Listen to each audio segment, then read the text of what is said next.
Lowe's. Find the right flooring for the job in Lowe's newly redesigned flooring showroom. Shop our expanded assortment of trusted brands and get up to 35% off style selections, Stainmaster, and Stainmaster Pet Protect Special Order Carpet. And while you're here, save $100 on the DeWalt 20-volt max 6-amp-hour 2-pack of batteries. Now just $179. Get more of what you need faster and save more where it counts from the ground up. Our best lineup is here at Lowe's. Valid through 8/26 while supplies last. Selection varies by location. Chronic migraine, 15 or more headache days a month, each lasting 4 hours or more, can make me feel like a spectator in my own life. Botox, onabotulinum toxin A, prevents headaches in adults with chronic migraine. It's not for those with 14 or fewer headache days a month. It's the #1 prescribed branded chronic migraine preventive treatment. Prescription Botox is injected by your doctor. Effects of Botox may spread hours to weeks after injection, causing serious symptoms. Alert your doctor right away, as difficulty swallowing, speaking, breathing, eye problems, or muscle weakness can be signs of a life-threatening condition. Patients with these conditions before injection are at highest risk. Side effects may include allergic reactions, neck and injection site pain, fatigue, and headache. Allergic reactions can include rash, welts, asthma symptoms, and dizziness. Don't receive Botox if there's a skin infection. Tell your doctor your medical history, muscle or nerve conditions, including ALS, Lou Gehrig's disease, myasthenia gravis, or Lambert-Eaton syndrome, and medications, including botulinum toxins, as these may increase the risk of serious side effects. Why wait? Ask your doctor, visit BotoxChronicMigraine.com, or call 1-800-44-BOTOX to learn more. Alright, what's up, guys? Welcome to another episode of the TMossBoss Show. And in today's episode, I'm gonna get a little religious in this episode because, for those that don't know, I have been on a religious journey for a while now. Like, I think it was last year when I had got the King James version of the Bible. And then sometime after that, I ended up getting the Ethiopian Bible, which has more books than the King James version. The Ethiopian Bible, it is really interesting. You know, it's I haven't fully read through it, but I can tell the differences between the King James version and then the Ethiopian version. And then on top of that, too, it does have more books than the King James version. I think they said the King James version has, I think it's a little over 60. I think like 66 books, something like that. I just know it's over 60. But the Ethiopian version has over I think like 88 books, I believe. I think that's what it said. Yeah, 88 books. And it's a lot bigger than the King James version. Like, no, like having them side by side, it's kind of like when you have an iPhone and sit next to an iPad. Like, and the iPad is the Ethiopian version. Yeah, the Ethiopian Bible is pretty big. You know, it's like that's another thing, is that they have pictures in there. That's one thing that I liked as a kid, and I'm noticing that even now in my 30s, that I like books with pictures in them, man. I don't know what's up with that, but I'm like, yeah, when a book got some pictures in it, I'm like, all right, cool. Like, I know this is going to be a good book and things, but I'll read my books without the pictures and stuff. It ain't something where I'm like, oh no, the book has to have pictures and things. But no, the thing is this, besides my spiritual journey, I do see that, like, often people that are not religious. Now, this ain't an episode like, trying to force people or convince people. If you have your mind made up, you have your mind made up. I can't change your mind. I'm not even in a position to change a person's mind. But if your mind does change after listening to this podcast episode, I'm spreading the word. I did something good, I feel like, But no, the thing is this.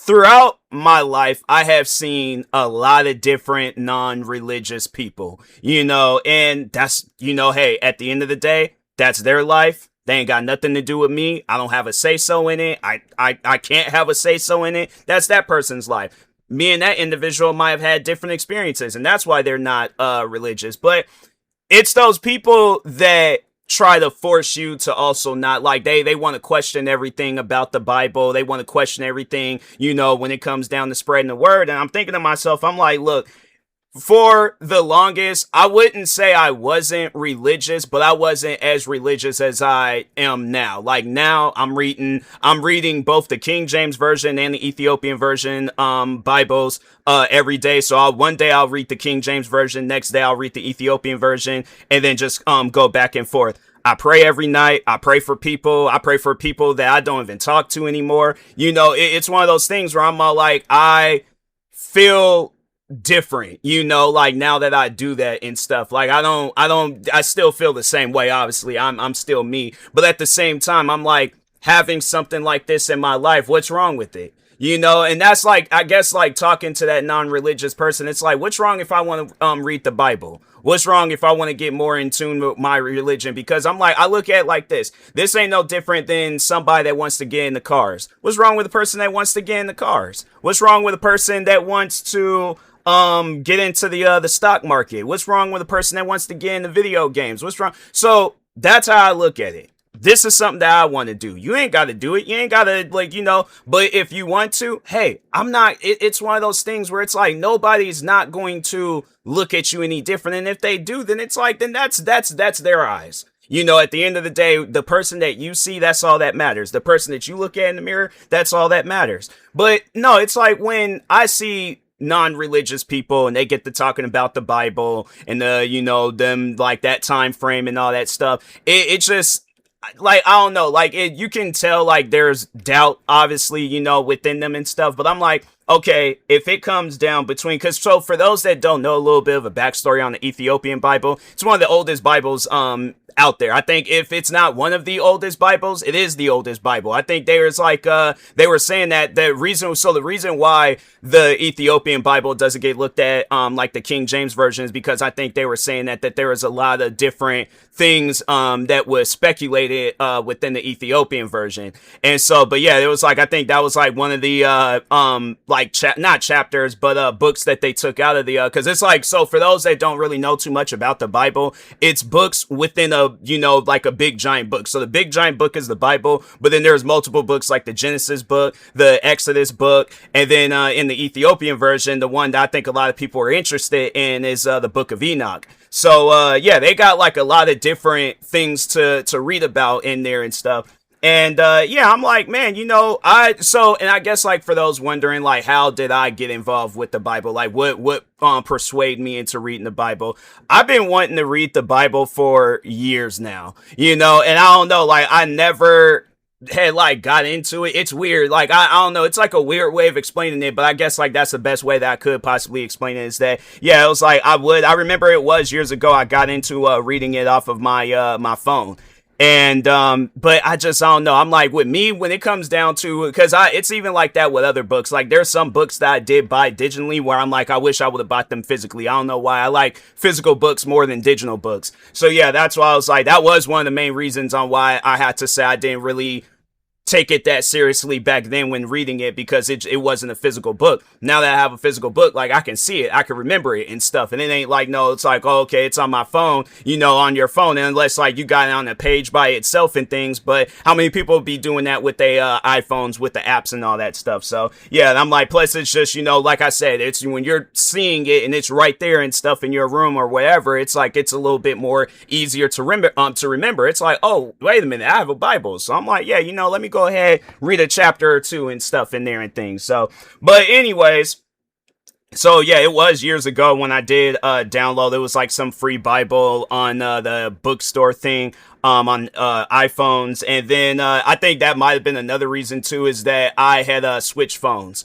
So I think that was another reason on why I didn't really read it that much digitally and stuff. But then last year, I don't know, like I don't know what came over me. I was like, I want to have a Bible. And so I remember I ordered a Bible along with I think it was like that, the wrestler, WWE wrestler Paige. She came out with a book, and I was like, and it's funny because I bought both books at the same time, but I was like the King James version, and her book. I've been reading the Bible more. I haven't even read her book yet. I'll probably save it for a YouTube video or something. But anyways, but yeah, I was all like, I was, went ahead, got it off of, Amazon.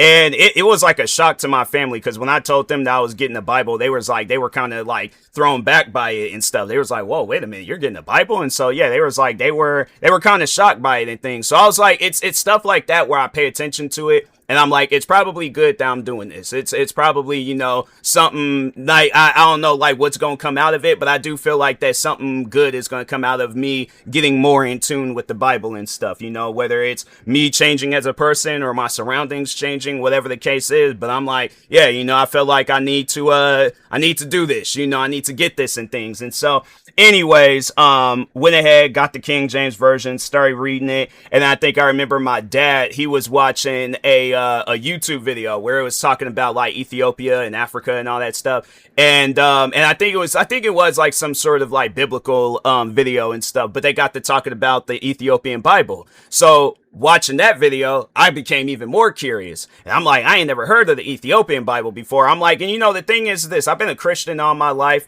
You know, I've had my moments where, like I said, where I was reading the Bible, I prayed a little bit, you know, it's like but I have to say, like, I feel like I'm a more evolved Christian now, like reading and praying every day and stuff. Like if you would have seen me 10 years ago, I wasn't doing this. Like what I'm doing now, I wasn't doing this, you know? So anyways, but, no, yeah, I was like, I heard about the Ethiopian Bible watching that video, and I'm like, I'm gonna have to get that, you know? So I went on, Amazon. I was looking to see which, Ethiopian Bible I should get. Seen the one that I eventually ended up getting and stuff, and it's like written, or I think it was like translated by Bob Henry Oakland. So if you guys want to get it, so it's a brown looking book.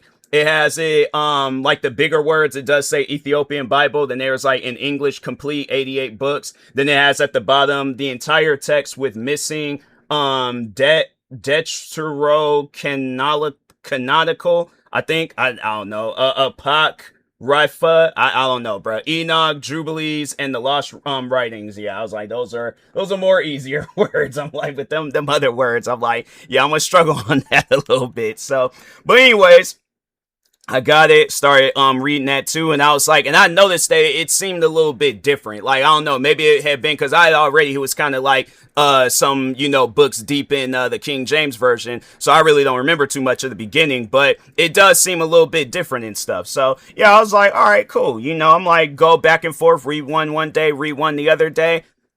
It's one of those things where I'm like, I don't know what's wrong with it though. Like, I don't know what's wrong with reading the Bible. And that's just, you know, getting back to the non-religious people. Cause it's like, they'll see you doing this and then they want to question it. They want to be upset about it. It's like, or if you talk about it, cause that's the main motivation behind this podcast episode is that, I did see a TikTok. I ain't gonna say who put them on blast or any of that. But there was some people within that TikTok and in the comment sections that was questioning God. And I'm thinking to myself, I'm like, fam, you know, it's one of those things where it's like, people don't need to see that. They don't, and I know, like, at the end of the day, it's your account. You post whatever it is that you want to post. But at the same time, I'm like, what did God do to you? You know, like, and that's the thing where I know people, they're gonna want to get, like, you know, all dark on that answer. They're gonna want to be all like, oh, he did this, he did that. But you also gotta look at the positives in your life too. Like, and that's the thing, because I remember, I feel like that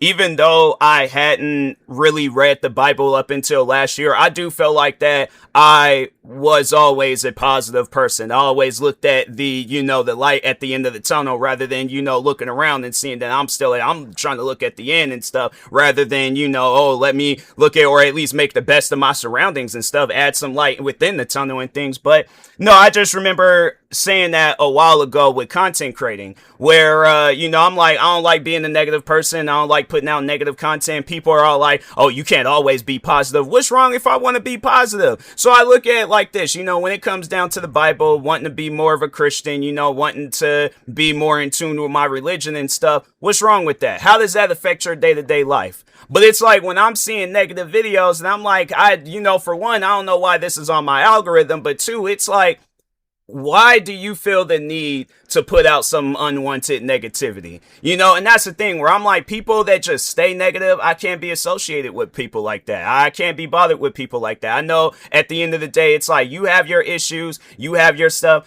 Everybody got their issues. Everybody got something going on. I have my issues. I got stuff going on in my life, but I'm like, I'm not going to push this negativity onto other people, and they don't even have no reason to see no negativity. They don't have no reason to do with no negativity. So that's why it always trips me out when, you know, people, you see them get to talking about religion and the Bible and, you know, just being a Christian and all that stuff. They always want, like, there's those ones where it's like, you know, yes, they are in tune with their religion. They say good things. They, you know, show you, like, you know, why there's no problem with being, a religion. It's like, it's good to, being a Christian. But yeah, it's good to be a Christian. There ain't no problems with being a Christian. But then you get those ones where it's like, they want to find the negatives with it there. And I'm like, hey, look, you know, at the end of the day, nobody is perfect. There's not one single Christian in this world that's perfect, from the preacher that's preaching the Bible, from, you know, one of his followers at the church that's preaching the Bible, from somebody that's thinking about getting in that church that, you know, they somewhat know about the Bible, and then from all the way to a person. It's like, yeah, nobody in this world is perfect,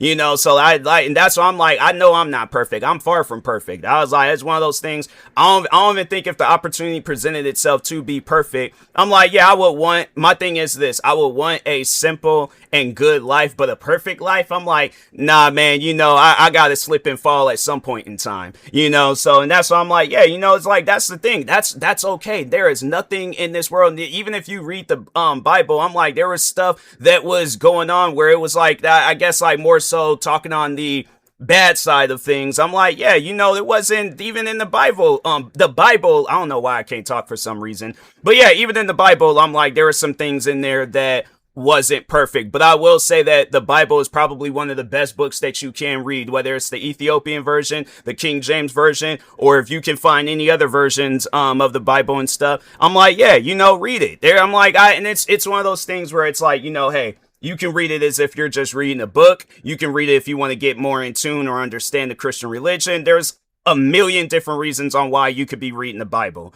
But it's not a problem. I guess, like, if you don't want to read it, it's not a problem. If somebody else wants to read it, believe in it, be more in tune, go to church every Sunday and all that stuff. I'm like, and it doesn't bother you. It ain't gonna ruin your life that somebody else wants to be religious, you know. So, and I guess, like, yeah, them ones that, because I know there's like them overly religious, like that lady from the movie The Mist. Yeah, there's like them overly religious people where I'm like, okay, you do kind of, you know, give religion a bad name and stuff. But I'm like, I guess, like, for somebody like myself or anybody else where it's like they are a Christian and they're not, you know, shoving it down people's throat, I'm like, yeah, we ain't doing nothing to nobody. So I'm like, well, why do I have to deal with your negativity, you know? So I'm like, yeah, man, it trips me out when I see things like that. But anyways, excuse me. But yeah, with that being said, I'll talk to y'all later. But yeah, I just wanted to put that out there. It's like, look. Pros, find the right flooring for the job in Lowe's newly redesigned flooring showroom. Shop our expanded assortment of trusted brands and get up to 35% off style selections, StainMaster, and StainMaster Pet Protect Special Order Carpet. And while you're here, save $100 on the DeWalt 20-volt max 6-amp-hour 2-pack of batteries, now just $179. Get more of what you need faster and save more where it counts, from the ground up. Our best lineup is here at Lowe's. Valid through 8/26 while supplies last. Selection varies by location.